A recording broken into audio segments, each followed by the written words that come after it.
Israel ക്രൂരതയിൽ പിടയുന്ന ഗസയിലെ മനുഷ്യർക്കായി internet വിച്ഛേദിക്കലിന്റെ രൂപത്തിൽ പ്രതിഷേധിക്കാൻ മനുഷ്യ സ്നേഹികൾ ശനിയാഴ്ച മുതൽ ഒരാഴ്ചത്തേക്ക് 30 മിനിറ്റ് ഡിജിറ്റൽ നിശബ്ദത പാലിച്ചുകൊണ്ട് വംശഹത്യാ പ്രതിരോധ ക്യാമ്പയിനിൽ പങ്കുചേരാനാണ് ഇവർ ആഹ്വാനം ചെയ്യുന്നത്.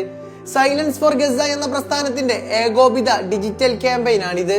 ശനിയാഴ്ച മുതൽ എല്ലാ ദിവസവും രാത്രി 9 മണി മുതൽ 9:30 വരെ ലോകമെമ്പാടുമുള്ള ദശലക്ഷക്കണക്കിന് ഉപയോക്താക്കൾ സോഷ്യൽ മീഡിയയിൽ 30 മിനിറ്റ് സമ്പൂർണ്ണ നിശബ്ദരാകും.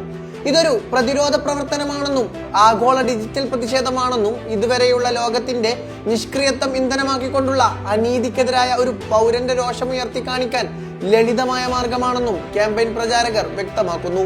ഇത്തരമൊരു കൂട്ടായ പ്രവർത്തനത്തിലൂടെ ആൽഗോരിതങ്ങൾക്ക് ശക്തമായ ഒരു ഡിജിറ്റൽ സിഗ്നൽ അയക്കുകയും ഗസയോടുള്ള ഐക്യദാർഢ്യം പ്രകടിപ്പിക്കുകയും ചെയ്യും. ഡിജിറ്റൽ നിശബ്ദതയിലൂടെ ആൽഗോരിത പ്രതീകാത്മക സാമൂഹിക ആഘാതങ്ങൾ ഉണ്ടാകുമെന്നും ഇവർ പറഞ്ഞു വെക്കുന്നു.